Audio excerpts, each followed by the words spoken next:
takut berjuang, akhirnya dia diam komentar, ngucapin selamat pun nggak pernah. Ya, ending-endingnya keluar dari grup tanpa permisi atau dengan permisi dengan alasan HP lemot dan sebagainya. Ya, kenapa? Ya, karena dia nggak menemukan sesuatu yang menarik di usaha ini, sehingga ya lemes. Ya. Maka ya, kalau kita mau jaga semangat, ya, tampil tunjukkan kita jiwanya jiwa memang jiwa fighter, memang harus mau berjuang. Banyak sekali orang yang ini konsultasi sama saya ya, dan di kemarin juga ada di sosial media juga nanya, tapi tak tanya balik sampai sekarang nggak ada jawabannya. Ada yang bilang begini, Pak, saya sudah 100 orang saya presentasi, Recording ya, in progress. Ya, saya sudah presentasi lebih dari 100 orang katanya begitu, tetapi kok nggak ada yang closing satupun. Wah, ini. Nah, saya bilang, wah, apa ya, itu di luar apa ya, istilahnya itu aneh, itu luar biasa. Ya. Maka saya bilang sama dia, coba direkam presentasinya seperti apa, kirimkan kepada saya. Oh ya Pak, berarti saya harus presentasi lagi. Dan sudah 1 bulan lebih, sama sekali nggak ada yang dikirim. Artinya apa yang dia sampaikan bukanlah kebenaran. Saya ini paling gampang Pak, kalau ada orang konsultasi, dia mengeluh apa, gampang kalau saya tuh, karena saya orang yang betul-betul praktek ya di lapangan, bukan hanya sekedar teori. Karena Bapak Ibu bisa saja ngomong, Pak, saya sudah 1 bulan, saya sudah presentasi sana sini, tapi ditolak terus. Itu benar atau tidak, saya akan gampang ngecek. Ya, jadi kalau konsultasi sama saya itu biasanya saya tanya balik.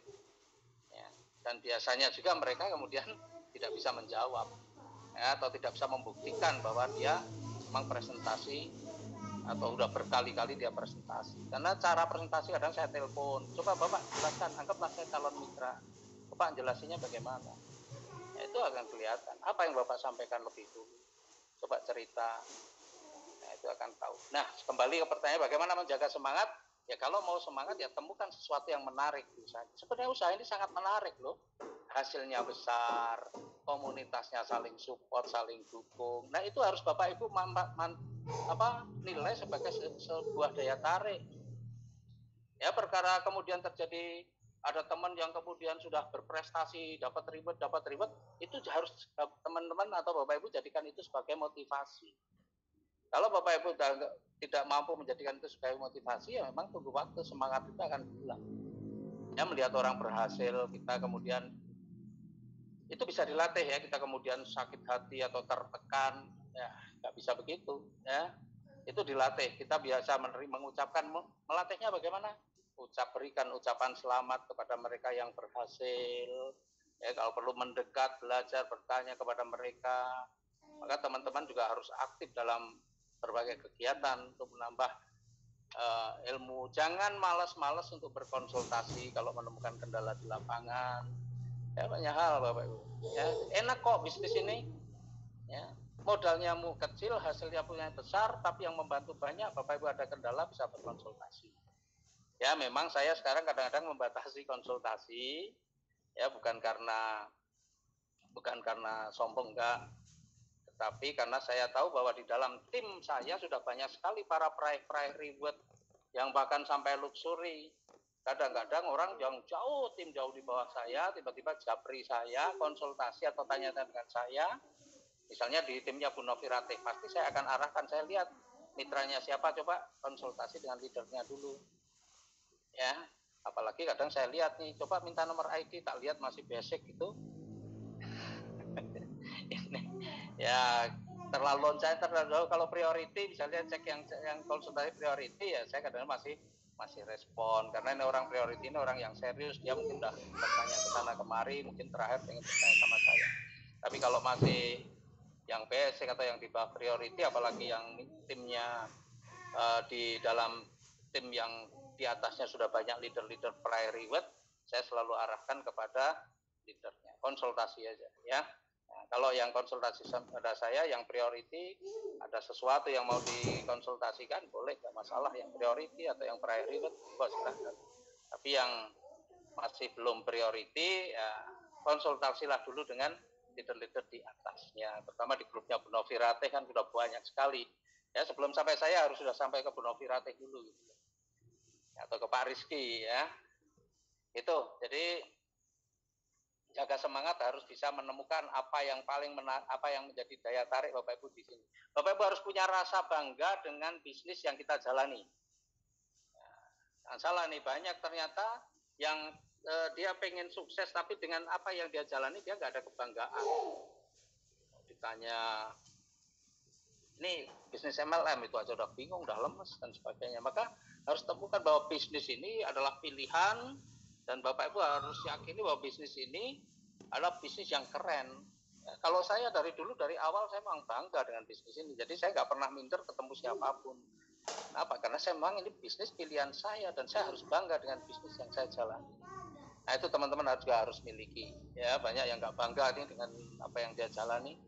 Nggak satu dua, karena banyak, saya juga punya mitra-mitra yang sering ke rumah ngobrol-ngobrol, ternyata dia juga mau ngomong dengan itu nanti gimana ya, nanti kalau ditanya ini itu masih ada keraguan-raguan gitu ya, keraguan-raguan pertama rasa tidak bangga dengan apa yang kita jalani, itu ya juga sangat berpengaruh terhadap semangat kita. Mungkin itu dulu Bu Novi, barangkali ada yang lain boleh. Ya, baik. Sangat luar biasa, dahsyat banget Pak Leader. Nah, intinya sih ya, kalau memang kita mau menjadi seorang pemenang, kita harus mempunyai jiwa seorang pejuang. Betul ya Pak Leader? Iya. Nah, insya Allah semua mitra-mitra HSC hebat adalah seorang orang perjuang yang pastinya sebentar lagi mereka juga semuanya akan menjadi peraih reward dan luxury-nya juga akan mereka raih semuanya Pak Leader. Nah, amin. Ada lagi pertanyaan banyak yang masuk ke saya Pak Leader. Saya ini aja rangkum aja ya dari beberapa pertanyaan.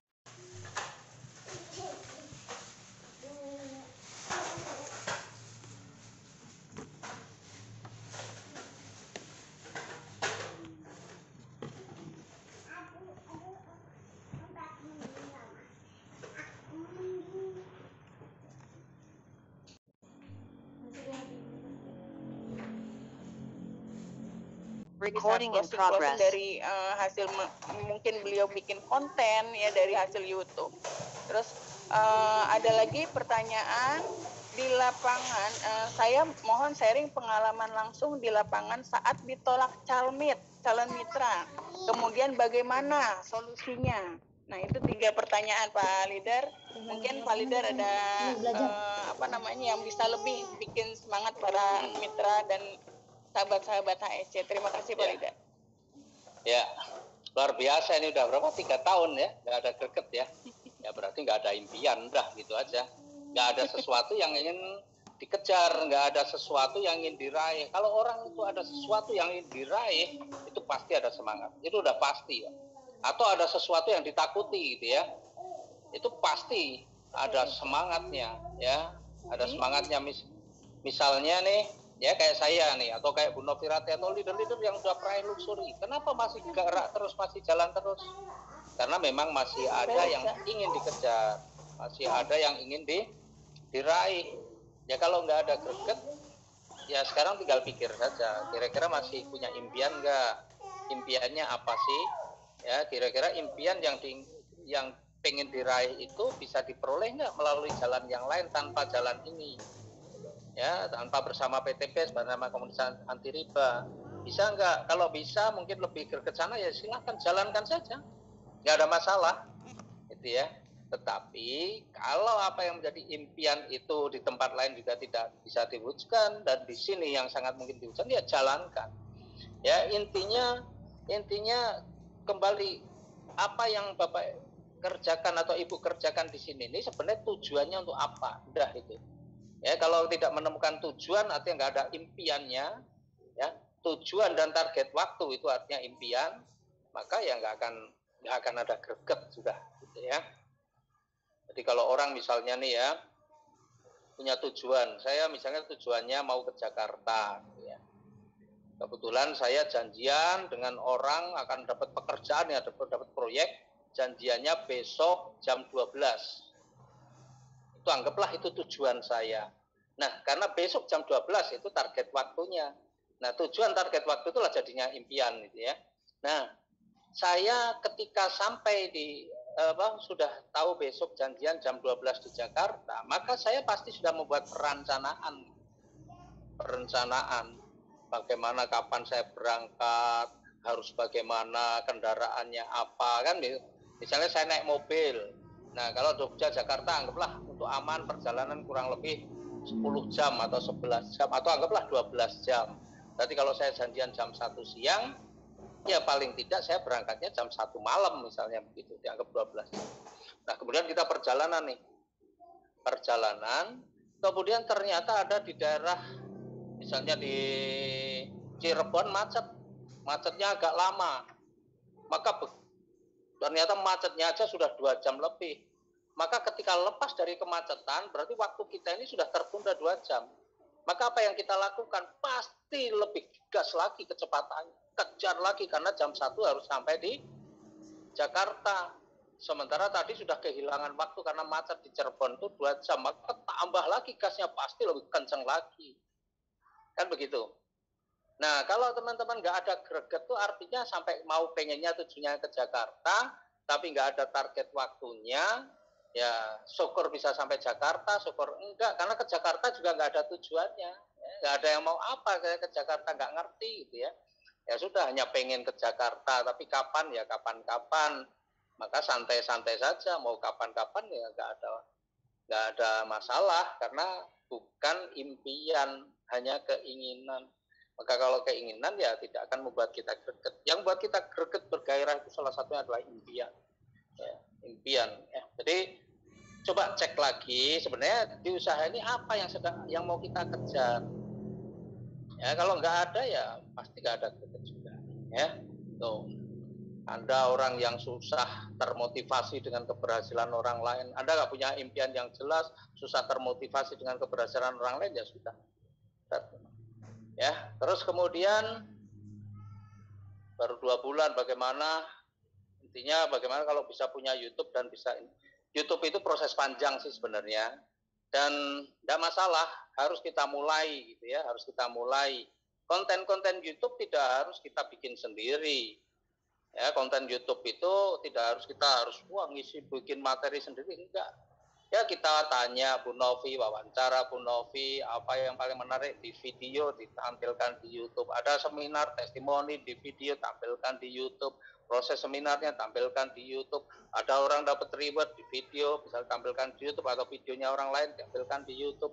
Yang penting Bapak Ibu posting, upload gitu ya. Nah, nanti di-share, minta pada subscribe. Nah, semakin banyak yang konten-konten Bapak Ibu, semakin banyak, subscribe-nya semakin banyak, biasanya juga akan semakin banyak orang lihat ya. Apalagi kalau materi-materinya Bapak Ibu bisa cari materi-materi yang menarik, tidak harus dari Bapak Ibu sekalian. Itu proses lama, semua harus dijalani sih. Kalau bagi saya semua harus dijalani, teman-teman harus bersabar, jangan kemudian buat YouTube subscribernya aja belum nyampe 100 sudah pengen dapat closingan dari YouTube, ya enggak. Ya, jalanin, semua ada prosesnya ya. Itu. Jadi kalau pengen punya sosial media ya harus dimulai, udah gitu aja. Ya. Mudah-mudahan kalau kontennya menarik, ya subscribernya akan cepat nambah. Terus kemudian bagaimana ketika ditolak? Ya, jadi begini, ditolak ya. Kalau saya ya ngajarinya, ya ngajari. Kalau one on one ya, presentasi orang per orang, ketemu orang per orang, kalau kita udah berkenalan, kita itu jangan di awal tuh, saya nggak mengajak gitu ya, nggak mengajak orang untuk gabung, itu tidak. Tapi yang pertama saya lakukan adalah memberi informasi. Ya, memberi informasi bagaimana? Ya, informasinya luar biasa loh Pak, ini ada. Misalnya begini, kalau ditanya, ya, dari mana dulu nih?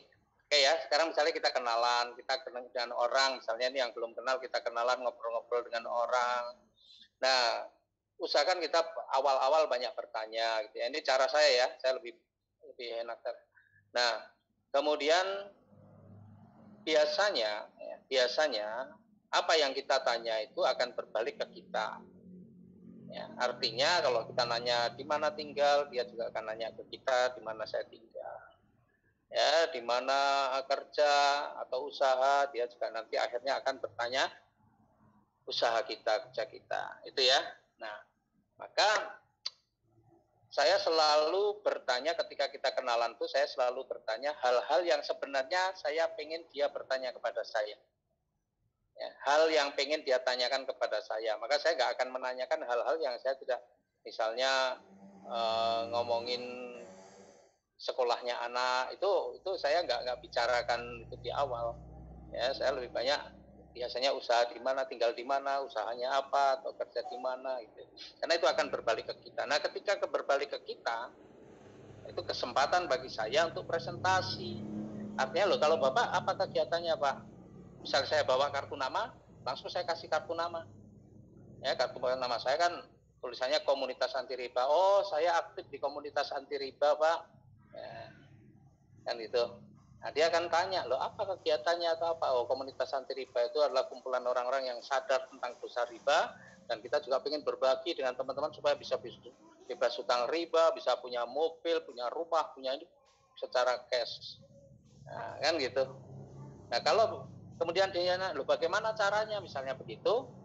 Kalau dia orang sekitaran kita, ya tinggal kita informasikan saja.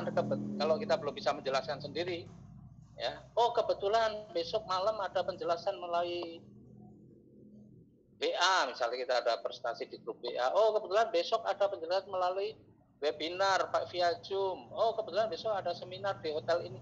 Ya, tinggal kita undang saja. Ya itu cara mengundang. Kemudian kalau saya orang yang sudah kenal, kita mau presentasi sendiri, ya saya paling ngomongnya ada komunitas bantu orang-orang cepat lunas hutang, atau ada perusahaan bagi-bagi mobil tiap bulan. Itu. Nah kalau dia nanya, mau percaya atau nggak percaya, dia merespon, oh gimana caranya? Oh perusahaan apa? Nggak mungkin, apapun responnya jawabannya sama. Wah luar biasa, kebetulan saya udah pelajari dan ternyata luar biasa gampang untuk bisa dapatkan itu. Nah, kalau kita udah bisa prestasi, lanjutkan loh, caranya itu cuma gini loh.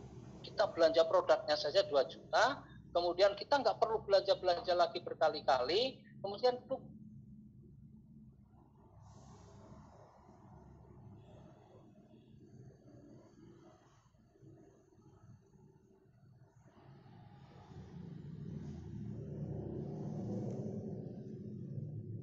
belanja 2 juta produknya, oh ada produk kesehatan, ada kecantikan, ada pertanian, ada peternakan, begitu. Karena kalau saya bicara produk, pusing saya. Apalagi PTBS mau ngeluarin produk banyak, semakin banyak produk, Bapak Ibu harus ngapalin, waduh, nggak mampu lah. Ya, maka saya nggak begitu. Ini kalau produk-produk ya cukup Bapak Ibu punya testimoni kalau perlu ya di handphonenya, atau ada brosur-brosur atau flip chart itu juga sudah ada di produk-produk. Ya, saya nggak harus memperkenalkan semua produk. Udah, saya cuma bicara begitu aja. Udah. Tapi dia ada respon. Jadi saya nggak ngajak, ini ada bisnis bagus. Enggak. Saya bilang ada komunitas bantu orang cepat lunas hutang. Kalau dia respon, berarti dia tertarik. Ketika dia tertarik, kita jelasin. Nah, yang penting Bapak Ibu, meskipun sudah kita jelasin, apa orang itu pasti mau? Ya belum tentu. Ya, belum tentu. Alasannya bisa banyak, ya. Alasannya bisa banyak, tetapi ya, yang perlu dari diri kita adalah ditolak itu harus kita anggap sesuatu yang wajar. Yang nggak wajar ketika kita presentasi ke 50 orang, 50 orangnya menolak, itu nggak wajar. Tapi kalau presentasi 1, 2, atau 10 orang, mungkin yang 9 menolak, saya anggap masih wajar. Yang tidak wajar juga, jadi kalau kita presentasi semua orang tertarik.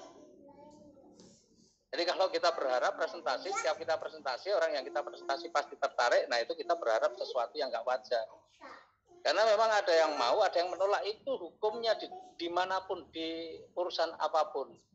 Ya, diajak usaha apapun, ya orang ada yang mau, ada yang tidak, ada yang tertarik, ada yang tidak, itu biasa.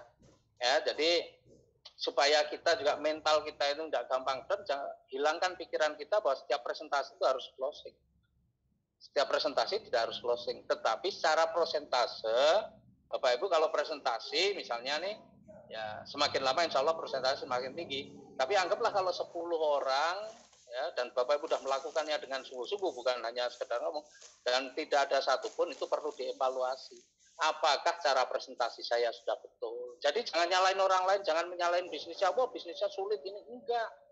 Masalah itu kadang-kadang ada pada diri kita. Apakah cara presentasi saya sudah betul? Mungkin presentasinya udah betul nih, materinya udah betul, semua betul. Apakah sikap saya sudah betul? Kan begitu. Kadang-kadang orang itu nggak tertarik dengan kita bukan karena masalah apa yang kita sampaikan, tetapi tidak tertariknya justru dengan sikap kita. Ya, sikap kita. Nah, jadi ini untuk evaluasi. Kalau teman-teman ngalami kejadian kok saya presentasi nggak pernah closing ini, ya dievaluasi. Jangan kemudian menyimpulkan. Ya, karena itulah tujuan kita ketika kita mau melakukan evaluasi itu akhirnya kita akan selalu terjadi perbaikan diri. Jangan mengeluh. Coba evaluasi. Sebenarnya apa ya presentasi saya tadi kurang menariknya di mana ya? Ya, saya pun selalu begitu. Saya itu ada 1-2 orang yang sering saya minta untuk menilai. Misalnya saya presentasi, ya kemarin Zoom meeting, saya ada 1 orang tolong komennya jujur gitu ya. Karena kalau teman banyak juga kan yang mau komen apa adanya nggak enak gitu ya, selalu bilang bagus. Nah sehingga saya sendiri kadang-kadang sulit untuk evaluasi. Tapi saya memang minta kadang-kadang 1-2 orang untuk mengevaluasi secara jujur, ya, memberikan masukan kepada saya tentang misalnya nih hari ini materinya begini, kira-kira bagaimana dan sebagainya.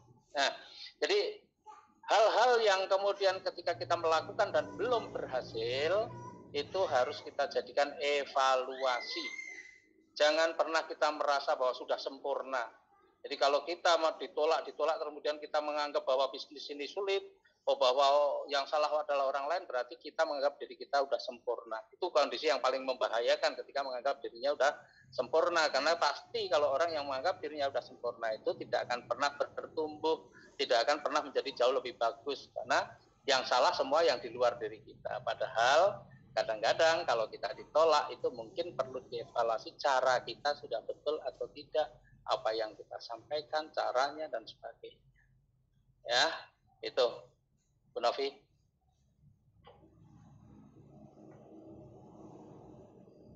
Silakan Bu Novi. Ya, baik, Pak Leader, terima kasih banyak.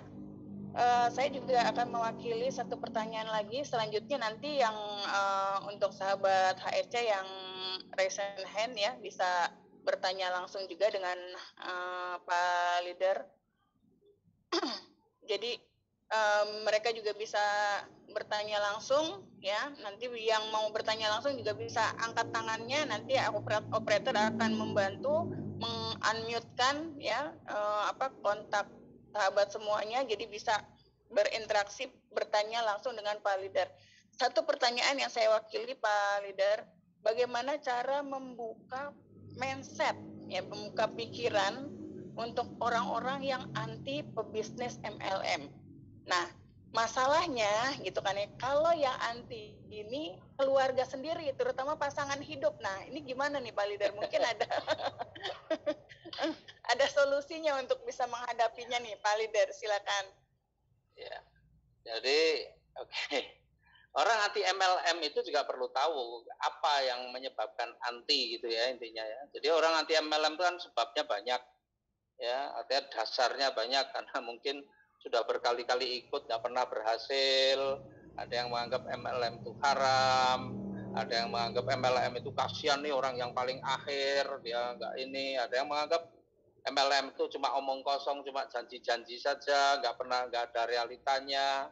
Ya mungkin dia juga belum pernah ikut, tapi melihat orang-orang yang jalankan pernah ditawarin berkali-kali dan kebetulan yang nawarkan nggak pernah sukses. Ya, jadi dia punya penilaian sendiri. Jadi antinya itu sebabnya apa? Ya, itu supaya kita tidak salah memberikan penjelasan gitu ya. Sekarang kalau antinya itu adalah karena haram gitu ya, dianggap haram. Ya, tinggal tunjukkan saja ke suaminya atau ke pasangan hidupnya, ini ada sertifikat atau fatwa halalnya, misalnya begitu. Ya, misalnya alasannya itu. Tapi kalau kemudian tetap mengatakan itu haram ya sudah sih. Karena udah kalau bicara begitu sih memang agak sulit ya. Nah, Tapi kalau alasannya ya, kalau alasannya itu karena begini, kembali yang masalah hal haram tadi. Karena saya juga ada teman saya yang sampai sekarang itu tetap berpendapat haram meskipun sudah tunjukkan ini, bahkan saya tunjuk kan banyak tuh bisnis MLM yang sudah mendapatkan fatwa halal dari Dewan Syariah Nasional. Ya, saya tunjukkan ini juga MLM, tapi udah fatwanya udah Dewan Syariah Nasional udah ada, dia tetap tidak percaya. Dan bahkan dia anggap bahwa MUI itu kan tinggal majelis uang apa loh, di waktu itu malah dia bilang begitu. Artinya kalau orang yang udah berprinsip begitu ya sudah, ya karena kita nggak bisa berdebat panjang lebar masalah itu karena itu masalah keyakinan ya sudah.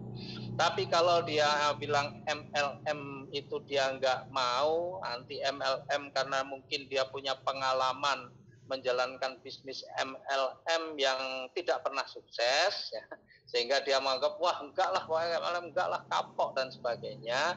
Nah itu bisa, tinggal dengan pendekatan saya yakin masih bisa. Tapi mungkin juga misalnya yang nggak setuju suaminya atau istrinya perlu pihak ketiga. Kadang-kadang jelasin sendiri oleh pasangan tuh udah nggak mau dengerin, pokoknya enggak. Maka perlu pihak ketiga, ya ajak leadernya ya untuk datang menjelaskan tuh, ngobrol-ngobrol menjelaskan itu apa perbedaannya ya. Jadi ditanya aja dia apa yang pernah dia ikuti, ya, terus bagaimana sistemnya, apakah di sana ada belanja tiap bulan, apakah di sana ada tutup poin bahasanya, apa di sana itu reward-rewardnya bagaimana. Nah kan gitu. Kemudian kita tunjukkan bahwa di sini yang berhasil jauh lebih banyak banget yang berhasil. Nah itu perlu pihak ketiga. Kadang-kadang kalau sudah berbicara berdua sulit ya perlu pihak ketiga. Nah pihak ketiga itu tentunya orang yang lebih sukses lah, yang sudah sukses supaya gampang untuk bisa menjelaskan. Nah, tapi kalau Pak nggak mau nemuin ya sudah. Atau mungkin ya ketika dia hanya berasumsi bahwa MLM itu merugikan yang paling bawah, wah nanti kasihan tuh yang terakhir gitu kan. Kadang-kadang ada yang bicara begitu kan, kasihan yang terakhir itu siapa ya di bisnis network itu. Yang terakhir itu ketika hari ini daftar besok kiamat gitu. Hari daftar besok kiamat ya dia jadi orang terakhir ya, karena sebenarnya nggak ada siapa yang akan menjadi orang terakhir, nggak ada. Kenapa? Karena orang selalu bertambah terus. Coba tiap hari saja yang ulang tahun, yang lahir berapa, yang tumbuh menjadi dewasa berapa, tiap hari ada terus. Ya, kalau kita yang network aja khawatir, sekolah SD, sekolah TK, playgroup aja nggak pernah khawatir. Wah saya buat TK, nanti kalau udah nggak ada orang lahir bagaimana? Nggak akan berpikir begitu. Ya, karena yakin saja bahwa manusia itu bertumbuh terus, setiap hari bertambah, maka nggak ada yang terakhir, kasihan itu nggak ada. Ya, nah enaknya kita orang belanja produk itu manfaat, insya Allah banyak banget testimoninya. Kalau dia memang nggak mau jalankan, karena kalau mau jalankan pasti bisa. Kalau dia nggak mau jalankan rugi nggak? Ya enggak, orang belanja produk ya sudah. Gitu. Jadi siapa yang rugi? Nggak ada. Insya Allah makanya kita ini insya Allah sesuai syariah ya. Jadi kalau ketemu orang anti MLM, pastikan bahwa orang yang anti itu penyebabnya apa supaya kita bisa memberikan advice atau nasihat ataupun memberikan solusi dengan tepat gitu. Itu Bu Novi. Ya, baik, terima kasih Pak Leader. Ini ada yang sudah angkat tangan ya untuk bertanya. Ada Ibu Muksoda.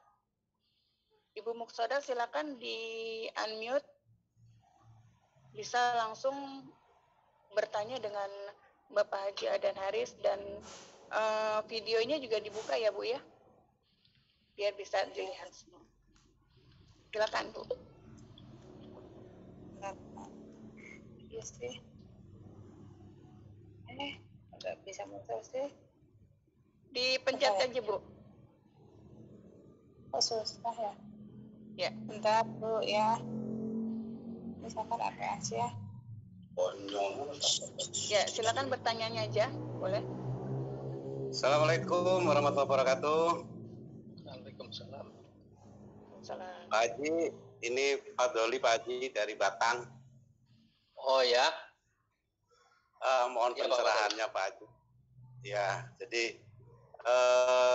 kebetulan saya kan udah punya tim Pak Haji di Batang ini, cuman semuanya pingsan Pak Haji. Jadi selama ini hampir dibilang saya gerak sendiri sama salah satu mitra yang ada di Lulut Bogor. Kalau yang lainnya itu bisa dibilang pingsan Pak Haji. Mohon pencerahannya Pak Haji biar satu tim saya yang di Batang ini gaspol lagi seperti yang dulu-dulu. Begitu aja Pak Haji. Terima kasih atas penjelasannya. Assalamualaikum warahmatullahi wabarakatuh. Waalaikumsalam warahmatullahi wabarakatuh, Pak Fadoli. Boleh langsung saya jawab, Bu Novi? Atau mungkin yang lain?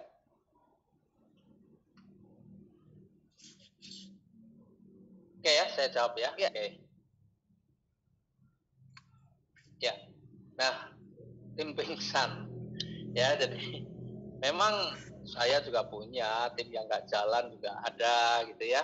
Karena memang kadang-kadang ini orang-orang yang nggak jalan itu biasanya kalau kita coba lihat nih latar belakang atau apa, mentalnya belum siap untuk menjadi mental pengusaha. Ya, mereka pengen sih. Kenapa mereka mengambil keputusan? Ya mungkin mengambil keputusan karena mereka melihat orang lain berhasil, dia pengen berhasil juga. Ya, maka dia ambil keputusan. Tetapi ya ini yang aneh kadang-kadang.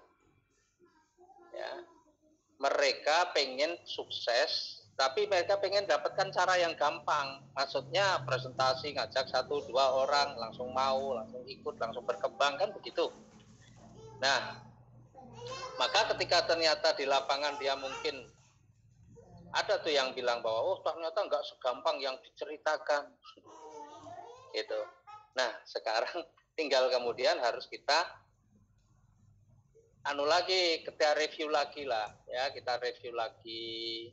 Kita harus tahu nih sebagai leader kalau memang apalagi timnya masih kecil gitu ya, masih ini ya kita silaturahmi itu kalau sekarang nggak memungkinkan langsung ke rumahnya atau ketemu ya kita pakai telepon lah, ditelepon ya bagaimana kabarnya, jangan langsung mau wah ayo semangat Bu ayo ya nanti dulu ditanya Bu gimana, apalagi kalau orang itu ya kadang-kadang kita perlu pakai pihak ketiga itu, apalagi kalau orang itu pernah kenal sama leadernya, kenal nih sama leadernya, misalnya pernah ke rumahnya Bu Novi misalnya contohnya, atau mungkin ini Pak Fadoli ini timnya Bu Dania misalnya udah pernah ketemu Bu Dania.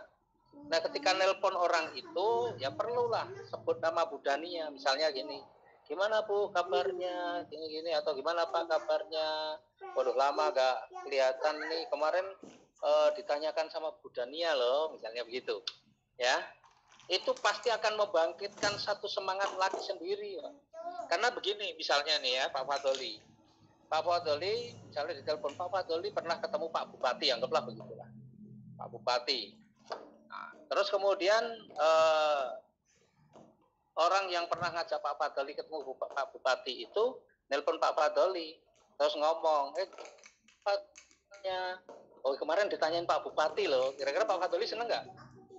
Pasti seneng karena berarti dia itu diperhatikan ternyata. Nah orang salah satu kebutuhan dasar orang itu adalah pengakuan ya, atau perhatian atau artinya keberadaannya diakui oleh orang lain. Nah ketika ditanya oh Bu Pak kemarin Bu Dania nanyain loh Pak kok lama gak kelihatan misalnya ada pertemuan dia nggak datang, ditanyain begitu, itu bagian dari bagaimana menghargai seolah membuat dia ada. Statement seperti itu punya nilai ya, kita harus paham statement seperti itu punya nilai. Nah kemudian kita harus bangun komunikasi, apa kendalanya dia, apa kok nggak jalan kenapa, itu kita harus tahu ya. Paling-paling wah sulit ya Pak saya udah ngajak orang, nah kita harus bisa memberikan solusinya atas kendala-kendala yang dihadapi. Karena pada dasarnya nggak ada satu orang pun yang sudah mengambil keputusan ini, dia mengambil keputusan untuk tidak jalan, pada dasarnya nggak ada. Dia mengambil keputusan itu, dia ingin sukses sebenarnya. Ya. Cuma kadang-kadang dalam perjalanannya kehilangan orientasi. Nah maka tugas kita adalah membangun komunikasi. Maka salah satu ya sikap yang harus kita bangun itu adalah sikap brotherhood, persaudaraan. Jadi kadang-kadang membangun komunikasi itu menjadi penting, tidak hanya untuk bertegur sapa, untuk mengetahui apa sebenarnya kendala-kendala dia. Jangan hanya setiap komunikasi, ayo Pak seminar Pak, ayo Pak ngundang Pak, ayo Pak, yang hanya yang seperti itu urusan-urusan begitu terus, tapi kadang-kadang hubungan personal itu perlu dibangun. Kalau saran saya sih begitu Pak Fadli. Jadi untuk bangunkan tim yang pingsan ya itu, kemudian bangun komunikasi, kemudian itu tadi yang nggak kalah penting kalau saya, ya. Kemarin ditanyain Bu Dania misalnya begitu, itu kalimat seperti itu kadang-kadang memberikan satu semangat tersendiri. Itu yang Bapak Fadli juga harus bangun. Nah, kadang-kadang leader itu pengen tampil super power gitu ya, nggak pernah nyebut leadernya yang lain. Kadang-kadang ya udah, kasih motivasi sendiri, tidak pernah menyebut lain, tidak pernah memperkenalkan kepada leader yang di atasnya. Kadang-kadang kalau hal-hal yang seperti itu sebenarnya ketika ada kendala menjadi sulit bagi kita untuk kemudian memotivasi lagi supaya mitranya nih bersemangat, ya. Jadi perlu nih memang dikenalkan dengan leader-leader di atas, itu penting, Pak. Ya, paling tidak ketika dia lemas kita bisa kemarin ditanyakan Pak dan Haris kok nggak pernah kelihatan misalnya begitu. Itu sudah insya Allah udah jadi energi sendiri bagi dia. Itu Pak Fatoli, ya. Oke, Bu Novi. Assalamualaikum. Ya, baik, terima kasih Pak Leader. Ini ada lagi pertanyaan dan yang sudah angkat tangannya. Ya, jadi kita per 3 orang aja ya Pak Leader ya. Ya, boleh. Buka unmute-nya. Ya, pertama saya akan panggilkan atas nama Lika dan Reza. Saya persilakan Lika dan Reza, unmute-nya udah saya buka. Ya. Ya, Assalamualaikum Pak Haji. Mas Reza. Iya Pak Haji, menyambung pertanyaan atau pernyataan Pak Haji tadi yang mengenai menggali impian lagi dan juga biar semangatnya kembali lagi mitra-mitra di tim kita. Ini ada sedikit fenomena aneh kalau saya bilang Pak Haji di tim saya. Ada beberapa leader tim saya itu udah ngerasain yang namanya closingan dengan paket besar ya. Udah closing priority, closing eksekutif.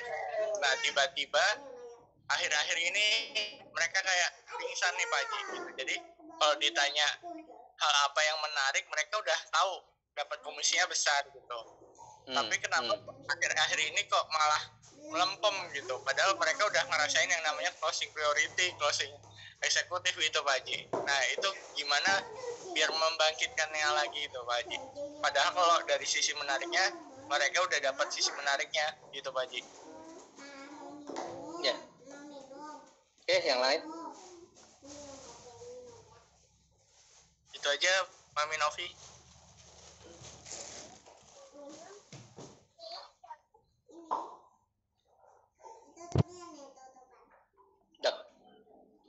Nah, yang lain?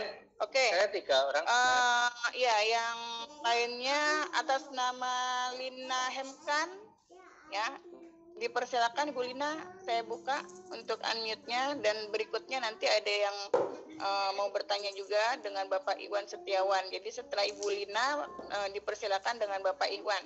Ya. Silakan Bu Lina. Halo Bu, maaf tadi yang pertanyaan kayak udah yang tadi mau saya pertanyakan tadi sudah dijawab sama Akman, jadi saya nggak ada pertanyaan lagi. Sepertinya sudah ada yang jauh-jauh semua oleh Pak Akman, kayak sudah masuk semua yang mau saya bertanya tadi. Baik, Ya. berarti sekarang dengan Pak Iwan Setiawan saya persilakan. Pak Iwan Setiawan? Atau kita lengkap aja ya dengan Bapak Syarif Bugis. Saya persilakan untuk Masya Allah.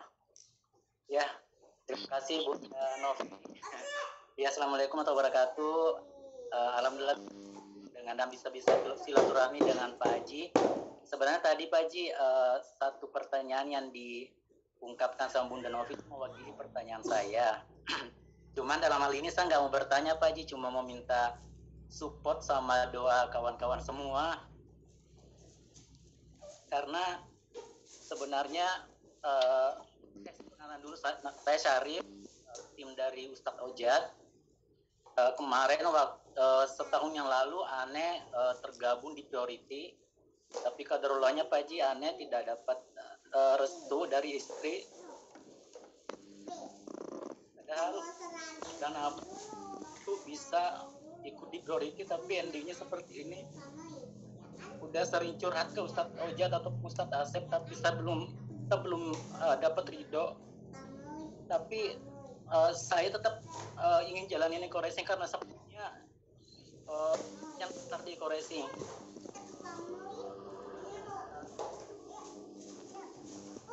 Ini karena sengaja isolasi diri di Jakarta dan istri di Bogor dengan alasan saya ingin me time. Padahal sebenarnya saya ingin curi-curi waktu untuk bisa ikut mentoringnya Eco-Racing. Dan alhamdulillah malam ini saya bisa ketemu dengan Pak Haji. Jadi yang saya lakukan sekarang adalah sembunyi-sembunyi Pak Haji. Karena seketika istri tahu saya tetap aktif di Eco-Racing, maka bumeranglah bagi saya Pak Haji. Jadi tidak ada pertanyaan Pak Haji, cuma saya minta doanya ke seluruh saudara-saudara sekalian yang hadir malam ini. Doakan saya supaya kedepannya saya bisa dapat restu, dan kalaupun tidak dapat restu karena sebagai suami saya yang melakukan keputusan, cuma saya juga tidak mau ada kondisi terburuk dalam rumah tangga. Jadi saat ini saya menggerakkan keluarga yang di kampung supaya bisa bantu saya. Itu aja sih Pak Haji, pengen curhat. Oke Pak Sarip, istri nggak setuju kenapa Pak Sarip? Tadi sampaikan Pak Haji, beliau itu mindsetnya, maksudnya udah keblok mindsetnya dengan multi level, karena beliau ini kan salah satu murid dari Ustadz Erwandi. Jadi segala sesuatu yang terkait dengan multi level itu sudah diblok bahwa itu semuanya riba. Dan saya menyayangkan sekali istri saya ini pernah berdebat sama Ustadz Ojat dan menggunakan HP saya, jadi seakan-akan saya yang berdebat dengan Ustadz Ojat. Tapi alhamdulillah hubungan saya dengan Ustadz Ojat alhamdulillah masih baik Pak Haji. Malah saya biasanya sembunyi ya beliau untuk minta nasihat, minta support segala macam.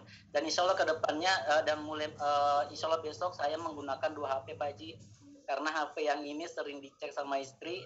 Jadi nanti ada satu khusus untuk untuk saya pakai buat mentoring, buat jalanin Eco-Racing. Dan saat ini saya menutupi diri dengan menjalankan satu bisnis lagi Pak Haji. Dan bisnis ini alhamdulillah dapat restu dari istri, tapi dalam hati saya ini masih berat ke Eco-Racing. Karena saya suka komunitas Eco-Racing walaupun saya baru 2 kali ikut SLC. Pak Haji. Ya. Oke. Gimana Bu Novi? Masih ada yang mau ditambah lagi? Satu pertanyaan lagi Pak Leader.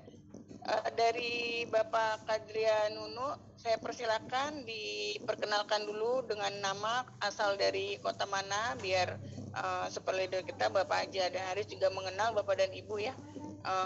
Silakan juga dibuka untuk videonya.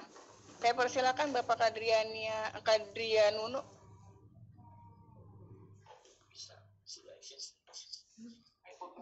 Video. Assalamualaikum. Ya, waalaikumsalam.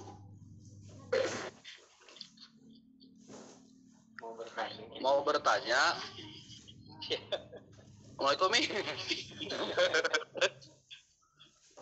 Pak Haji kalau mau tahu Pak Haji. Iya, ternyata sahabat lama gitu. Diperkenalkan dulu namanya siapa, kotanya di mana, biar yang lain juga pada kenal, ya. Ya, Assalamualaikum. Ini Ada kebetulan bule, orang Inggris. Karena lagi di home base, jadi lagi berkumpul, makanya ini kita pakai handphonenya Kadria karena Nununya juga ada di sini gitu ya. Perkenalkan, nama Sony dari Bandung.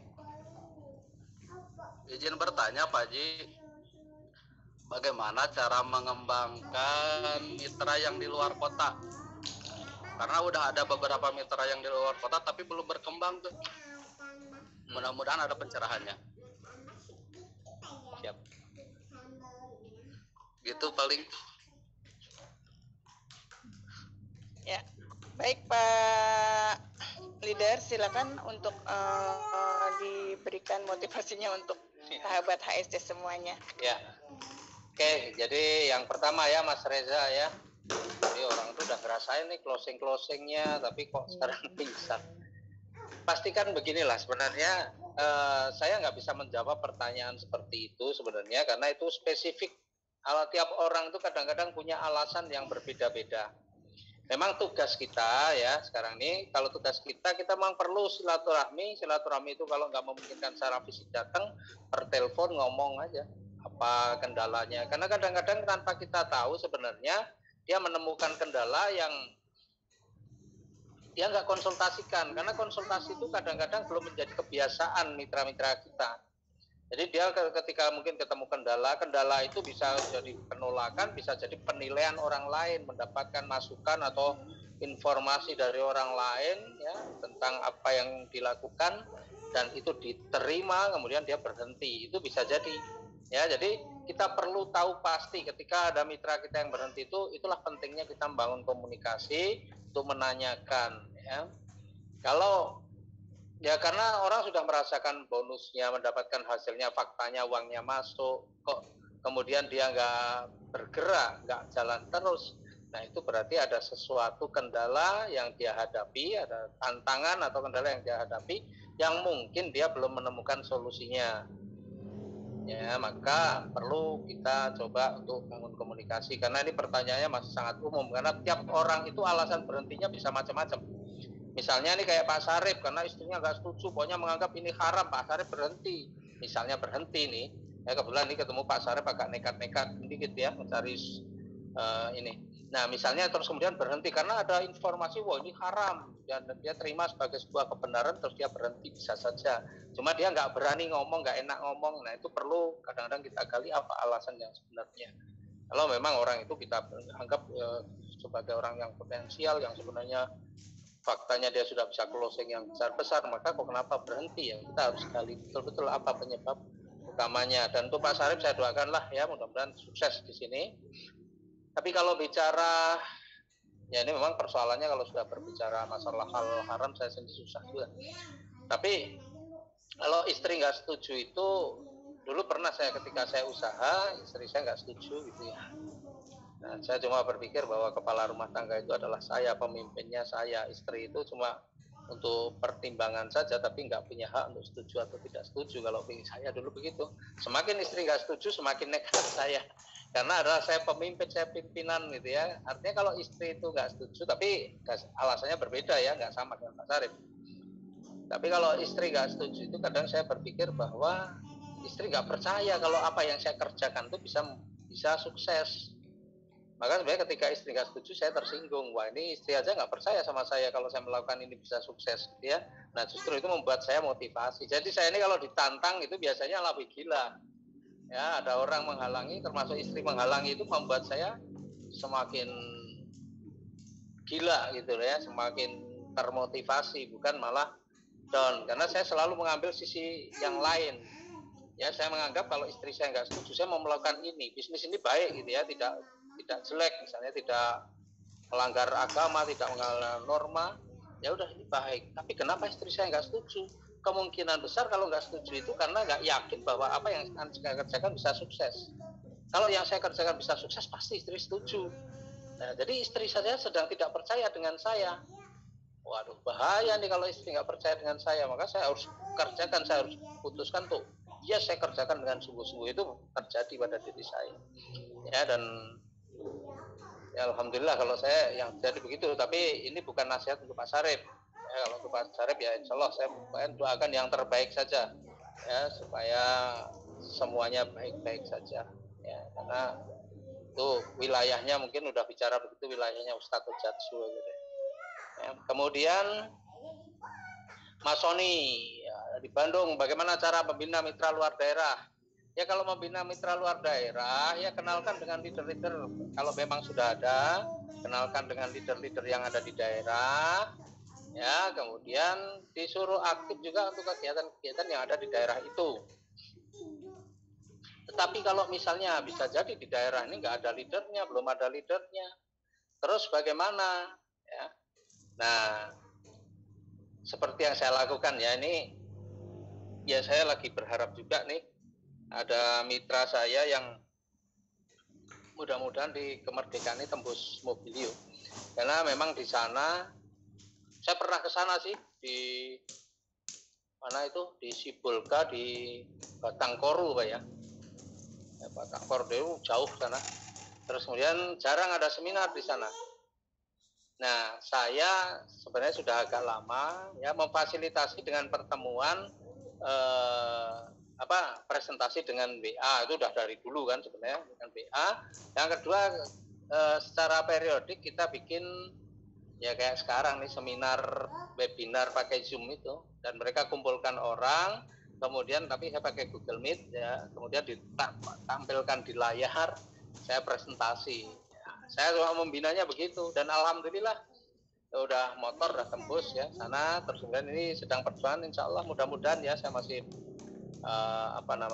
berharap lah di akhir Agustus ini tembus Mokes, karena komposisinya yang satu sudah berlebih, yang satu ini masih ya bisa dibilang banyak atau nggak banyak ya. Nah, kurang, terakhir itu kurang 73 poin. Ya baru 202 gitu ya. Dan makanya ini saya agak gencar juga bikin seminar tapi khusus untuk tim dia gitu ya, karena ada interaktif, ada ini itu. Jadi dia kumpulin, kalau ini daerah yang memang belum ada seminar, daerahnya agak jauh dari leader, nggak ada leader yang dari tim kita, yang dari jalur yang ada sambungan jalurnya, maka ya saya selalu bikin itu aja, seminar tapi terbatas untuk tim mereka. Kemudian mereka ngumpulin di situ, ngundang kayak seminar, kayak home sharing gitu ya, kayak home sharing seminar ya. Jadi dia ngundang, tapi di seminar itu udah dia siapin nih, ada proyektor, ada layarnya juga. Jadi saya ngomong begini ditampilin di layar suaranya, kemudian ada tanya jawab begitu ya. Ngundangnya juga kayak ngundang seminar biasa, saya yang ngisi. Nah, pakai Google Meet itu sudah berkali-kali begitu. Ya alhamdulillah memang ada pertumbuhan. Cuma memang berbeda sih dengan kalau kita ketemu langsung. Tapi alhamdulillah faktanya ada pertumbuhan dan sudah tembus 1000. Ada 2 orang yang tembus motor. Ini 1 orang saya mudah-mudahan lah. Ya, masih harus dikejar. Jadi gitu pembinaan, apalagi ya seperti kondisi sekarang ini justru juga punya kesempatan juga untuk melakukan pembinaan mitra-mitra yang jauh ya, seperti Zoom begini kan nggak terbatas wilayah, artinya bisa di mana-mana bisa ngumpul jadi satu. Jadi ini kalau saya bilang ya kondisi seperti ini berkah, karena kalau dalam kondisi normal jarang sekali kita bikin Zoom seperti ini kan. Nah, justru dalam kondisi ini berkah, kita bisa melakukan pembinaan dengan mitra-mitra yang jauh ya dalam satu waktu ya, dalam satu kesempatan.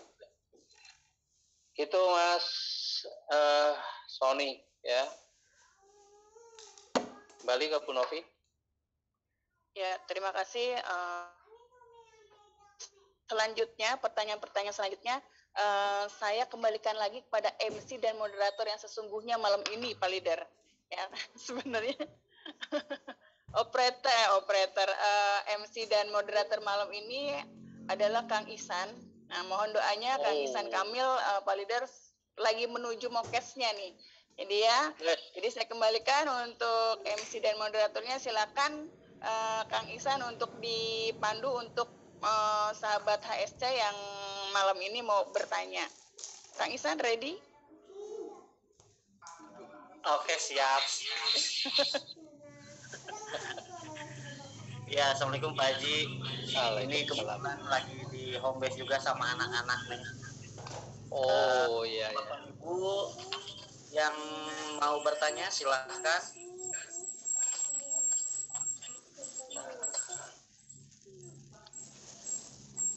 Kalau di satu tempat ada 2 yang on dan dua-duanya aktif, mic-nya biasanya gema-gema.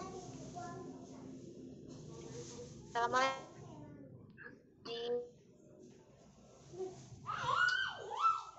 Ya, silahkan, ada yang ingin ditanyakan dari Mbak siapa? Eltin Kartika dari Pontianak.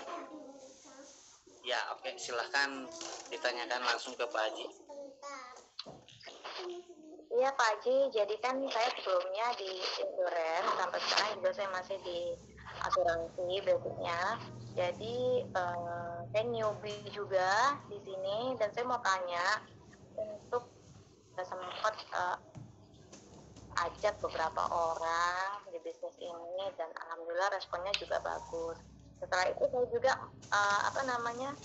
memberikan contoh-contoh produk-produk yang ada di asuransi ini seperti contohnya pupuk. Namun beliau ini orang pertanian kan, jadi beliau ngerti mengenai komposisi dalam pupuk itu sendiri.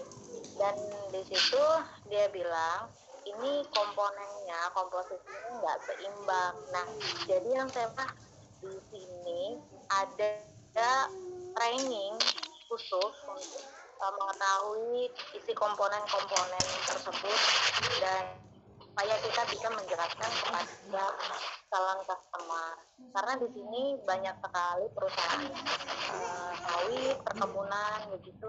Jadi saya pengen banget untuk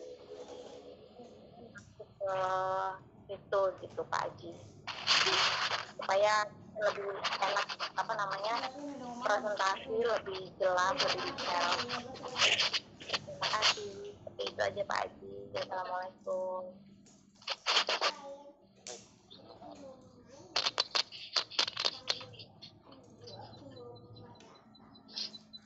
Iya Pak Haji, katanya mungkin kurang lebih adalah bagaimana training-training yang terstruktur, apalagi tentang pemahaman produknya Bapak. Ya, langsung saya ini ya. Ya. 3 pertanyaan dulu aja Pak Haji. Oh, ada lagi yang mau bertanya? Silakan Bapak Ibu.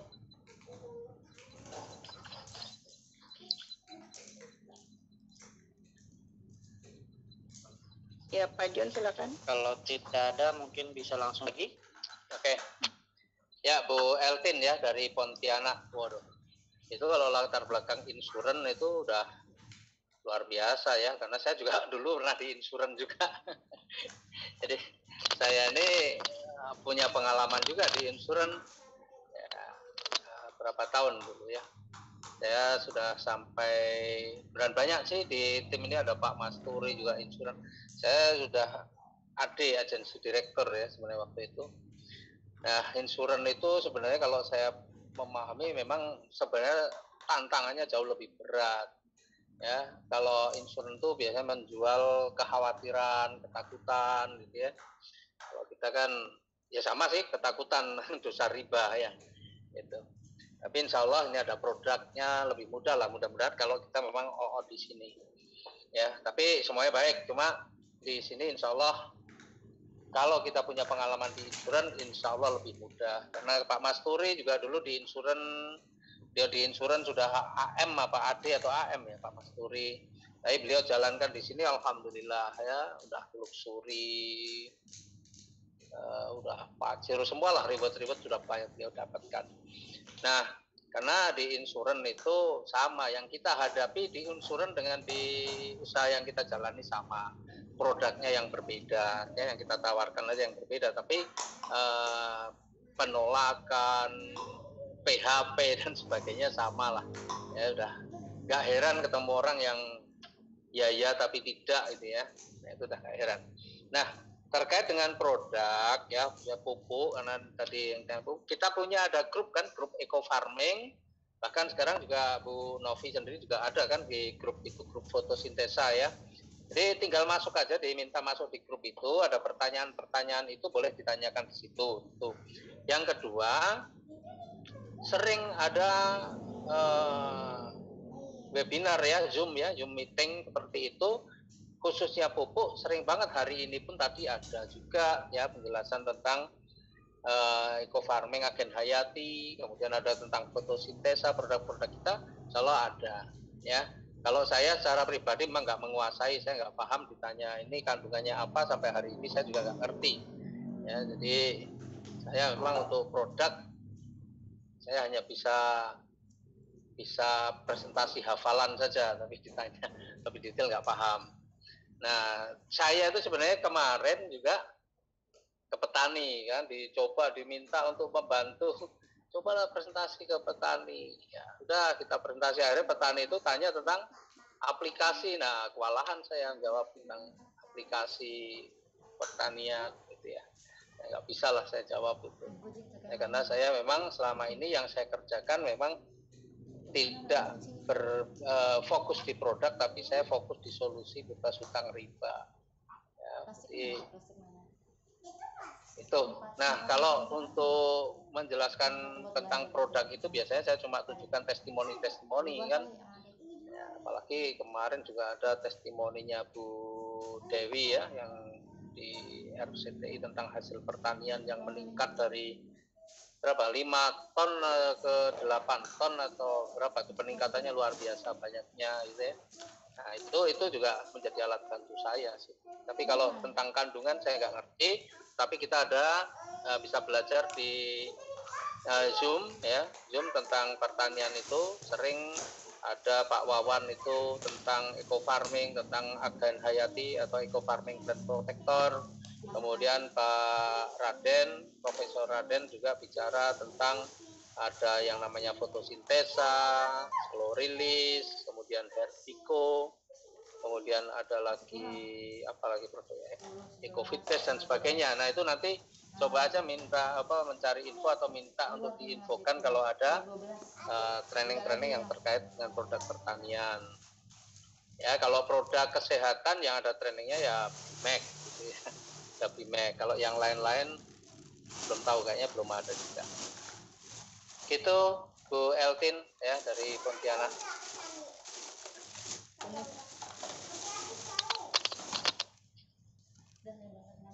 Oke Pak, ini ada masuk lagi pertanyaan nih Pak dari chat. Katanya Pak, bagaimana cara mengembangkan bisnis PTPS Eco Racing sedang kendala dengan uang? Kayaknya mungkin tadi udah dijawab ya Pak ya. Ini agak keliru pertanyaannya. Ya, nggak apa-apa, diulang lagi dikit aja. Oke, siap Pak. Jadi justru memang gini loh, banyak orang diajak bisnis ini alasannya nggak punya uang. Nah, pertanyaannya pengen punya uang nggak? Kalau pengen punya uang ya ini solusinya. Tapi nggak ada uang, itu kan bulat putar ke situ terus kan. Ya sekarang tinggal akhirnya kadang-kadang saya tuh katakan gini, pengen berubah atau enggak. Kalau pengen berubah ya solusinya ya itu tadi. Bahkan bagaimana yang 2 juta. Tadi saya sebenarnya sedang jelasin tapi agak sedikit kepotong ya. Nah, saya kadang kasih penjelasan ke mereka. Kalau nggak punya duit, kadang-kadang kan Bapak kan sudah banyak nih bonusnya, ya udahlah saya pinjam aja dulu Bapak dibayarin. Saya nggak pernah mau, karena memang saya nggak mau bayari orang untuk join di PTPS, gitu ya. Nah, dia biar berusaha sendiri cari pinjaman ke yang lain kalau saya begitu. Karena kalau dibayar itu ya bukannya belum pernah, tapi nggak jalan juga. Nah, saya sering sarankan begini, cobalah cari pinjaman ke teman, ke saudara, ke mana, pokoknya pinjaman. Ya, kalau dia, waduh kok nggak ada yang punya uang segitu, ya sudah, yang terburuk lah ini yang saya bilang yang terburuk, udahlah cari pinjaman ke 21 orang. Ya, ke 21 orang pinjamnya 100 ribuan, kan ketemunya 2.100.000. Tapi ketika pinjam jangan ngomong untuk usaha. Itu solusi yang kita tawarkan aja. Ketika ngomong jangan bilang itu untuk usaha. Kalau pinjam 100 ribu untuk usaha malah dinasihati. Jadi bilang saja, saya ada keperluan mendesak, saya pinjam 100 ribu untuk keperluan saya. Udah begitu aja. 100 ribu. Nah, mungkin kenapa 100 ribu? Ya karena dengan 100 ribu itu pinjam ya, nggak akan dikejar-kejar juga, ya kan? Kalau 100 ribu itu kan pinjam 100 ribu nggak ditagih-tagih kayak pinjam 1 juta, ya kan? Nah, upaya kita bisa jalankan usaha ini dengan nggak agak enak gitu ya. Tapi kemudian kita jalankan dengan serius. Misalnya kita akhirnya ada closing 1 dapat bonus 400 ribu, ya sudah kembalikan ke 1 atau 2 orang. Pada saat mengembalikan itu, ya terima kasih ya kemarin aku dipinjami 100 ribu, sebenarnya kemarin itu aku pinjam itu untuk usaha. Kan pasti orang nanya, lo usaha apa? Ya, alhamdulillah aku diberikan informasi tentang sebuah usaha yang bisa bikin bebas hutang, bisa dapat motor, mobil, rumah gratis. Lo gimana caranya? Nah, kita kan belum bisa jelasin nih. Ya udah, nah kebetulan besok ada seminar. Akhirnya orang-orang yang kita pinjemi itu adalah menjadi orang-orang yang akan kita prospek. Kita undang ke pertemuan, ke seminar, kita undang ke Zoom meeting, atau kita undang ke presentasi Facebook, atau kita undang ke presentasi di WA, atau di seminar-seminar offline kalau memang ada. Itu ya, nah, kembalian 1-2 orang baru ngomong, kemarin saya pakai usaha, pasti akan jadi pertanyaan. Besok ada closing lagi, kembalikan ke yang lain, kembalikan yang lain. Jadi ketika kita pinjam ke 21 orang, sebenarnya kita udah membuat daftar prospekan kita ke 21 orang itu. Nah, itu salah satu solusi yang punya manfaat ganda gitu ya. Jadi itu harus kita berikan solusi itu. Kalau kamu benar-benar mau serius, pengen berhasil, tapi alasannya kamu nggak punya duit, saya punya solusi. Kamu mau jalankan ini berarti kamu serius, tapi kalau kamu nggak mau jalankan berarti kamu cuma ngomong aja. Udah, gitu aja. Gampang. Ya, itu Mas Seksan.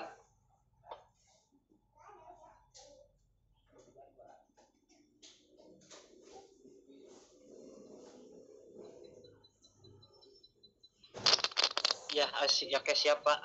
Ini ada yang mau bertanya lagi, silahkan di raise hand aja. Coba Bapak Ibu buat yang mau bertanya.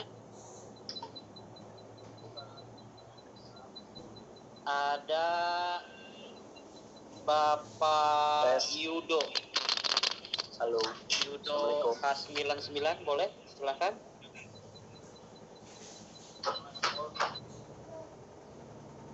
Atau Bapak Hilmi Indrasto. Ya, halo Mas. Oke, silahkan. Assalamualaikum Pak Ahdan. Saya Hilmi, kebetulan saya satu kampus sama putra Pak Ahdan nih, divisi Polu GM nih. Kalau Pak Ahdan ingat juga saya di Godean Pak, susu murni, mebel. Di situ juga pernah mampir Pak Ahdan. Ya. Pertanyaannya Pak Ahdan, jadi kalau saya perhatikan kan memang rata-rata mitra dari PT BES ini atau dari anggota komunitas anti riba ini yang saya perhatikan mungkin sudah pada berkeluarga dan lebih tua dari saya sebagai mahasiswa sama anak-anak muda lainnya. Terus saya sebagai anak muda sendiri jadi punya kesulitan dalam menjalankan sebenarnya, karena untuk di kalangan anak muda ini katakanlah isu anti riba itu justru belum kena persis di kalangan anak muda, karena memang anak-anak muda belum punya tanggungan segala macam. Nah, pendekatannya gimana sih untuk anak muda sendiri, karena beberapa kali saya juga sempat mencoba pendekatan-pendekatan lainnya, itu juga mungkin ada yang kena, ada yang enggak gitu. Jadi pengen tahu pendekatan untuk anak muda dari Pak Ahdan Aris itu gimana. Dan kedua juga ternyata anak muda ini selain semangatnya tinggi tapi juga gampang nggak fokus karena banyak banget hal-hal lain yang dirasa tuh dia pengen punya gitu, jadi kadang patah semangat, jadi gampang gitu Pak Ahdan. Terima kasih Pak Ahdan waktunya. Siap, semoga sehat selalu. Oke. Ini sekarang udah lulus belum nih?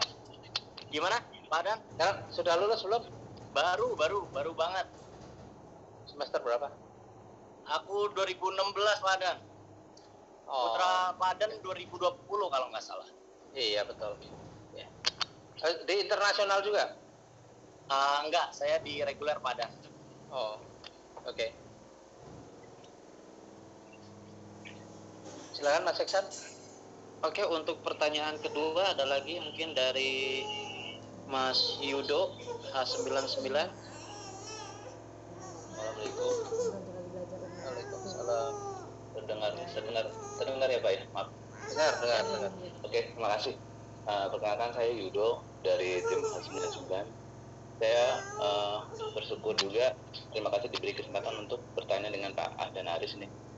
Ya, saya juga kebenaran bersyukur punya leader yang luar biasa, memacu semua mitra di bawahnya itu untuk selalu maju. Cuma yang jadi kendala gini Pak, saya sebenarnya masih aktif sebagai ASN di salah satu lembaga negara.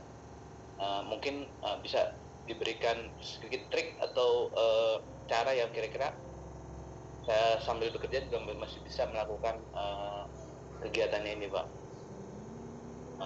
Kurang lebih gitu aja Pak dari saya. Terima kasih. Assalamualaikum warahmatullahi wabarakatuh. Waalaikumsalam. Satu pertanyaan yang ketiga mungkin dari Pak Deden Bekasi.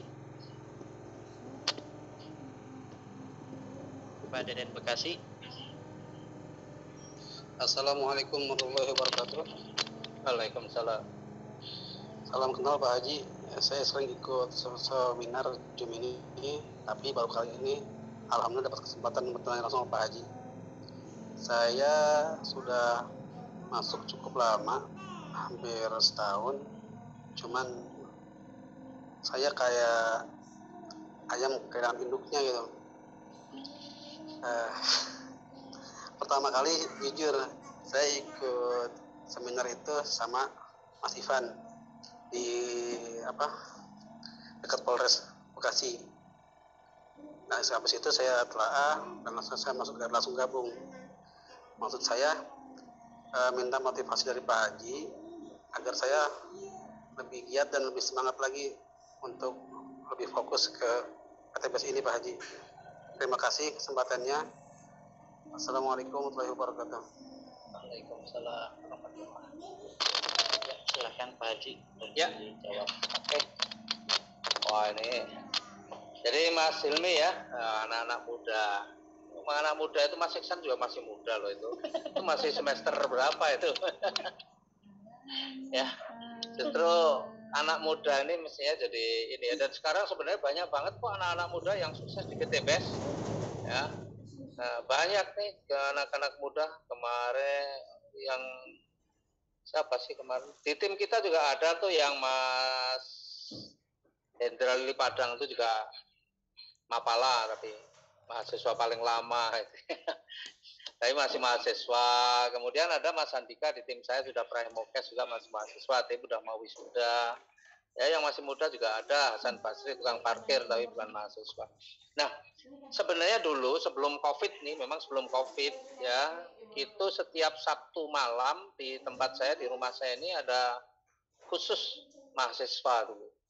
Ya, sebelum COVID, memang sebelum COVID, begitu COVID bubar, pada pulang kampung nggak balik-balik lagi kan, akhirnya nggak berkumpul. Nah, dulu saya kalau yang isi juga ada Mas Andika yang masih mahasiswa dia yang isi, tapi saya kadang-kadang cuma sedikit aja bagian ya sedikit motivasi saja. Nah saya sering katakan begini, mahasiswa teman-teman itu belum pada punya utang. Jadi kalau kita ngomong utang seolah-olah nggak menarik, kan begitu.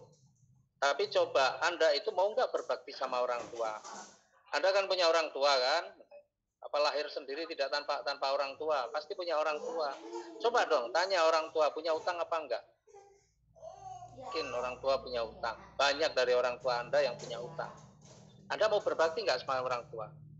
Ya, Anda tahu nih dosa riba itu terancam dunia akhiratnya. Nah, Anda mau berbakti pada orang tua itu rasanya nggak cukup hanya cuma untuk cium tangan, cium kaki. Anda kalau mau berbakti orang tua, selamatkan orang tua Anda dari dosa riba. Itu yang harus dibangun. Jadi jangan bicara diri sendiri nggak punya utang. Mahasiswa malah punya utang juga paling cuma di warung makan di yang bayar kasbon yang nunggak utang itu paling, ya kan? Ya tapi kalau kita bicara orang tua kita, ya orang tua kita itu demi untuk kita membiayai kuliah itu sampai pinjam uang, padahal itu utang, mungkin utang riba, di mana riba itu dosanya seperti itu, diberikan pemahaman tentang dosa riba. Maka bagaimana kita sebagai anak ini mumpung kita orang tua kita masih mau berbakti pada orang tua kita, rasanya nggak cukup hanya dengan cium tangan, cium kaki pun nggak cukup. Ya, kalau kita mau berbakti pada orang tua ya kita harus selamatkan orang tua kita dari api neraka. Caranya bagaimana? Kita harus membantu orang tua kita supaya cepat bisa melunasi utangnya. Nah kan gitu. Nah mahasiswa itu kadang kendala nih. Ini cerita ya karena ini memang terjadi ya. Kendalanya lah, Pak, tapi uangnya kita nggak punya, Pak. Kan akhirnya begitu. Bilang sama orang tua, Bu, jangan bilang mau usaha, karena banyak orang tua ini yang masih cara berpikirnya justru cara berpikir zaman dulu. Pokoknya anak itu harus sekolah, pinter, nanti lulus, cari kerja, kan banyak orang tua yang masih berpikir begitu. Nah, kalau anak saya mau cari duit pasti saya support. Saya nggak peduli mau lulus 10 tahun juga nggak masalah. Ya, karena ending-endingnya kan orang itu harus di situ, daripada lulus habis itu bingung nyari kerjaan, nggak dapat kemana-mana, malah stres. Lebih baik saya punya anak yang punya pengalaman untuk cari, cuma untuk punya usaha, daripada dia cepat lulus tapi terus kemudian jadi orang bingung. Ya, yang dia membawa ijazah kemana-mana tapi nggak ada penghasilan, lebih baik status masih mahasiswa tapi punya penghasilan. Kalau saya prinsip saya gitu. Ya, nah, jadi tapi saya nggak punya duit Pak untuk ini kan mahasiswa. Ya udah bilang sama orang tua. Kalau saya bilang gitu, Pak Bu, ini saya perlu uang 2.100.000 untuk kerja, untuk praktek lapangan. Oh, praktek lapangannya apa? Ya praktek lapangan, toh pokoknya ini ada praktek tugas praktek lapangan. Ya ini perlu 2.100.000. Ya udah bilang sama orang tuanya begitu. Nanti orang tuanya akan usahakan kalau itu bilang praktek lapangan. Nah, padahal praktek lapangannya adalah usaha kita. Bohong enggak. Bohong itu praktek lapangan benar, asalkan Anda jalankan berarti Anda praktek lapangan. Tapi kalau uang 2.100.000 hanya Anda tidak digunakan untuk usaha ini dan Anda gunakan untuk yang lain-lain, berarti Anda bohong. Praktek lapangan, jalankan itu. Ya. Dan tiba-tiba Anda tahu masih mahasiswa, serius jalankan, nggak tahu setahun apa 2 tahun Anda bisa lunasi utangnya orang tua. Orang tua itu akan benar-benar bangga pada Anda. Itu. Nah, pengen nggak jadi orang tua bangga dengan kita? Ya sudah, jalankan ini. Kalau saya gitu dulu. Jadi kalau mahasiswa itu yang saya sampaikan ya begitu. Ya. Jangan melihat Anda memang nggak punya utang. Paling Anda utangnya kasbon aja di warung, di kantin itu ya, udah makan. Belum ada kiriman orang tua belum datang ya, itu paling utangnya cuma itu aja. Tapi pengen nggak berbakti pada orang tua, karena orang tua Anda punya utang, dan orang punya utang itu riba. Coba aja lihat dosa riba seperti apa, kira-kira begitu ya. Jadi Mas Hilmi, ya, tinggal motivasi apa yang kita ini, karena sebenarnya jangan kemudian berpikir wah mahasiswa kan nggak punya utang, itu kan sama saja lah saya kan belum dapat reward kan gitu kan. Selalu berbicara hanya untuk diri sendiri ya. Tapi coba, padahal motivasi itu bisa dibangun dari yang lain. Nah, kemudian Pak Yudo ASN, wah gimana triknya Pak Yudo? ASN yang sukses banyak loh Pak. Ya, ASN yang sukses banyak. Ya, ada di Prai Luxury ada yang namanya Bu Afni dari Makassar, ada namanya Bu Puri dari Malang, ya, polisi Bu AKP Rini. Mungkin di tim HSC juga banyak, ada Bu Tina dari Medan, ASN itu, ya, mereka bisa sukses. Nah, kenapa? Karena memang benar-benar meskipun dia ASN, dia benar-benar waktunya itu di waktu sela-selanya itu benar-benar dia manfaatkan untuk itu. Kadang-kadang Pak, kita ini pengen berhasil, ya. Coba sekarang kita tinggal, termasuk saya jawab Pak Dede ya, yang motivasinya udah setahun nggak ini kehilangan induk, padahal induknya ada itu, ya, Papih Mamih itu, Bu Novi, Pak Rizky, insya Allah siap. Nah, sekarang sebenarnya motivasi ataupun semangat itu juga sangat tergantung dari apa, kembali lagi masalahnya semua itu berulang-ulang ke masalah impian. Udah, karena di situ aja. Saya ini sampai masih bergerak sampai hari ini ya karena saya masih punya impian. Mungkin kalau saya sudah merasa apa yang saya peroleh sudah cukup semua, sudah saya dapat semua, mungkin saya akan berhenti, saya cuma akan piara burung aja tiap hari, cuma kasih makan burung udah. Tapi kenapa saya masih mau bergerak? Ya karena masih banyak impian-impian saya yang ingin saya wujudkan gitu loh. Ya, jadi masih mau bergerak. Nah, temukan intinya itu kan motivasi itu adalah bahwa kita menemukan apa alasan saya untuk berjuang di sini. Nah, sekarang misalnya yang Pak Yudo atau Mas Dede ini tinggal lihat aja apa yang kita kerjakan saat ini. Sudah berapa lamakah kita mengerjakan apa yang kita lakukan sampai saat ini? Mungkin kayak saya, misalnya kalau saya itu dari tahun 93 ngakunya udah jadi pengusaha. Tapi saya dari 93 sampai tahun 2000 memang nggak punya utang. Nah, saya baru punya utang tahun 2001. sampai 2018 punya utang dan nggak lunas ini, nggak ngerti bagaimana lunasi. Yang ada adalah memperpanjang atau menambah utang. Coba kemudian ketika ketemu usaha ini, saya lihat potensi rezekinya, saya lihat modalnya yang kecil, potensi rezekinya luar biasa, dan cara kerjanya menurut saya cara kerja yang sangat mudah. Maka karena saya melihat peluang ini dan membandingkan dengan apa yang saya kerjakan sebelumnya, maka saya melihat, wah ini memang layak untuk saya perjuangkan betul-betul. Nah, meskipun usaha yang ada sebelumnya tetap saya jalani, misalnya kayak Pak Yudo ya tetap jadi ASN, nggak usah keluar. Faktanya Bu Tina Maya Rambe, ya Bu Agustina Maya juga bisa jalankan usaha ini meskipun beliau masih sebagai ASN. Tapi waktu beliau, karena impian beliau ini luar biasa kuatnya, sela-sela waktu beliau sebagai ASN, dia manfaatkan betul untuk menjalankan usaha ini. Dan menjalankan usaha ini kan Bapak udah lihat nih sekarang tidak harus offline, online pun bisa. Tapi kalau Bapak ada kesempatan offline ya manfaatkan offline. Ya dulu saya di awal ketika offline masih tidak seperti sekarang ya, sebelum pandemi, ya bahasa yang saya sering sampaikan kepada teman-teman, kalau mau sukses ya harus berkomitmen betul bahwa misalnya nih yang seminar setiap hari Minggu, ada seminar setiap hari Minggu misalnya. Tidak ada acara yang lebih penting pada hari Minggu selain saya harus hadir dan menghadirkan pada setiap ada seminar. Udah.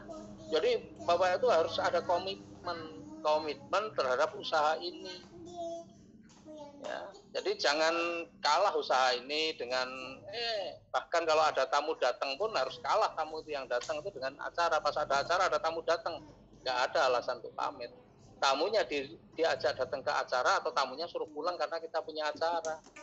Seperti halnya Anda kalau menganggap acara misalnya nih Pak Yudo misalnya dipanggil atasannya hari Jumat jam 1 atau hari atau malam lah sudah di luar jam kerja lah misalnya besok Jumat malam jam 7 ya Pak ke rumah saya ada perlu yang mau saya sampaikan untuk pimpinannya atau atasannya ngundang gitu hari Jumat malam besok jam 7 ya.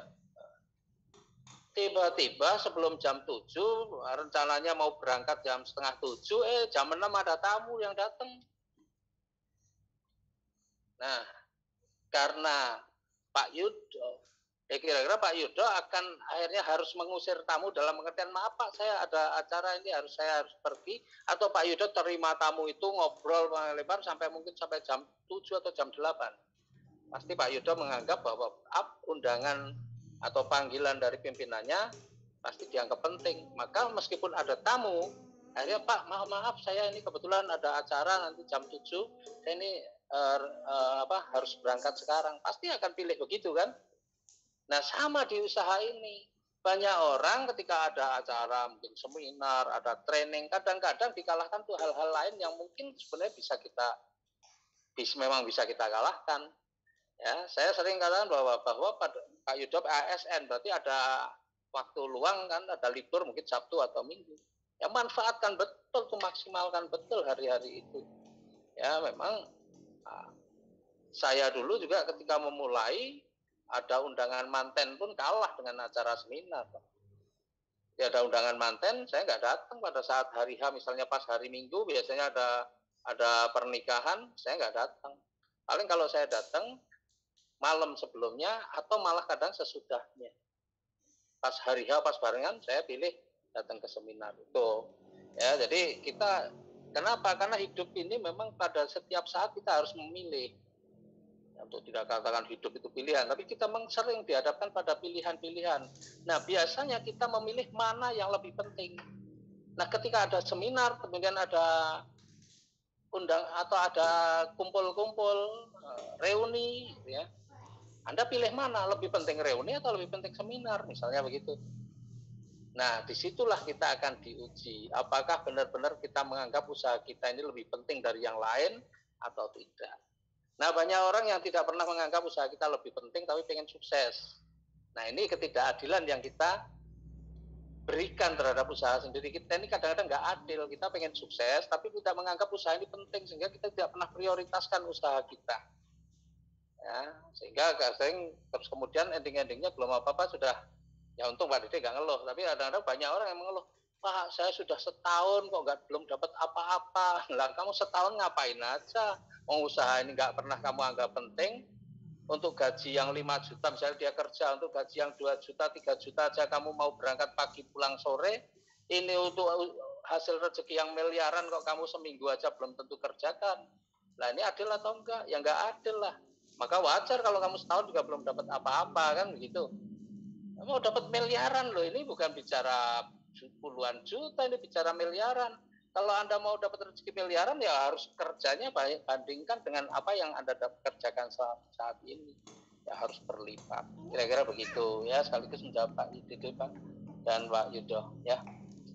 Itu Mas Iksan, wah ini MC-nya ini kayaknya udah silakan Mas Iksan.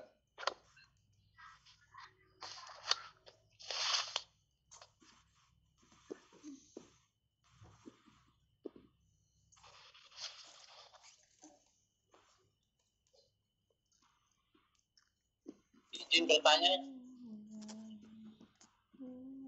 Mana Mas Iksan? Ya Pak, silakan Pak, langsung Pak. Nama siapa Pak?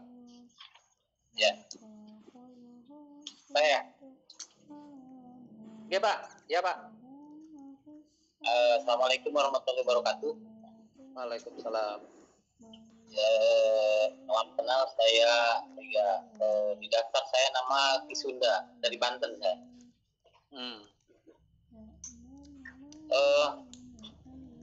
Di musim pandemi ini kegiatan memang ini sudah agak meredup begitu ya. Saya ini baru pemula, saya baru daftar juga di paling bawah sekali nih, basic ya, ya paling bawah sekali.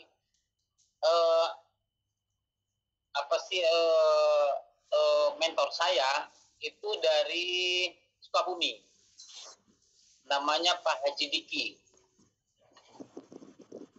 Ya, Pak Haji Diki Kurniawan. Itu yang mengajak saya untuk masuk di PTBS ini, di usaha ini. Tapi sebetulnya di kampung saya juga ini, saya berada di Labuan nih, Labuan Kabupaten Pandeglang, daerah pesisir. Ada juga teman saya yang sudah sukses duluan. Saya melihat dia ngikutin dia gitu, saya bilang dia jual apa itu, usaha apa, dia sekarang sudah punya si Arti.